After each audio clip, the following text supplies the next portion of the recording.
very nice people, but they just want a little publicity for themselves. They can't deal with the kind of killers that we're talking about. We want the death penalty for drug dealers, and you will save millions of lives. You know, we're going to lose 250,000 people, I think, this year. You know, just to go off for a second, does anybody mind that I do that now? Is there any better place to be on a beautiful Saturday evening than a Trump rally?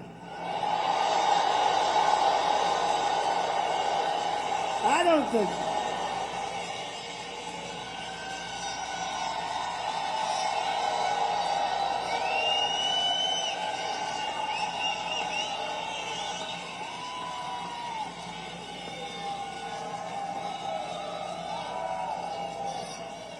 Trump rally.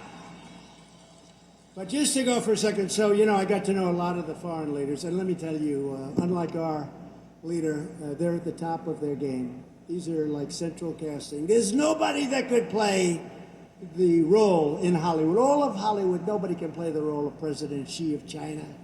Nobody could play the role. He's a fierce person. Putin, fierce, is smart. You know, a lot of times I'll say somebody's smart and the fake news will go, he called President Xi smart. He rules with an iron fist 1.5 billion people. Yeah, I'd say he's smart. Wouldn't you say he's smart?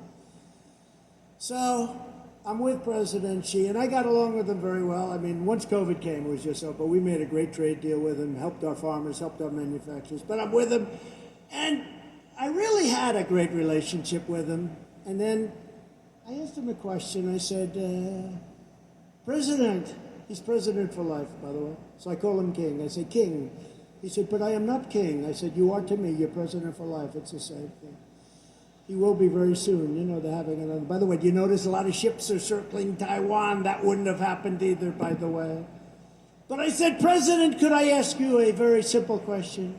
Do you have a drug problem? He looked at me like, what's wrong with that? No, of course not. He goes, no.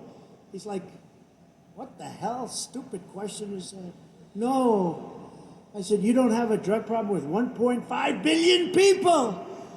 His big problem is they make the drugs, they send them into our country. That's their problem. That would have been their problem, and he was stopping it too. But now they're sending the fentanyl in at numbers that you wouldn't believe. Wouldn't believe it.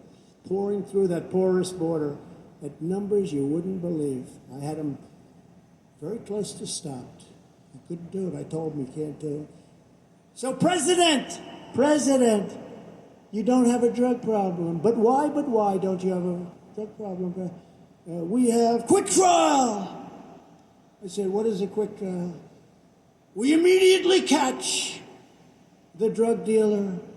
We give him quick trial.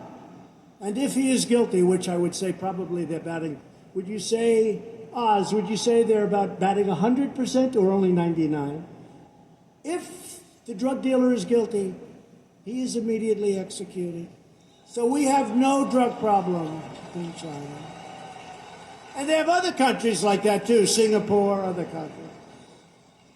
And if you do that, you know, I've told this, and it's a hard thing to say because calling for the death penalty is tough, but think of it. They kill 500 people during a lifetime, and I think it's much worse than that. I think that's only what we hear about.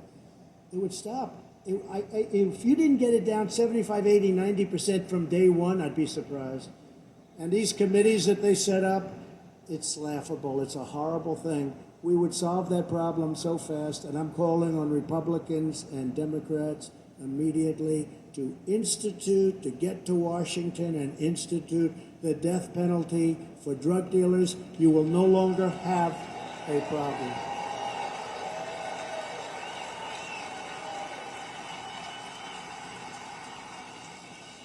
So Philadelphia has become, as you heard many times over the last short period of time,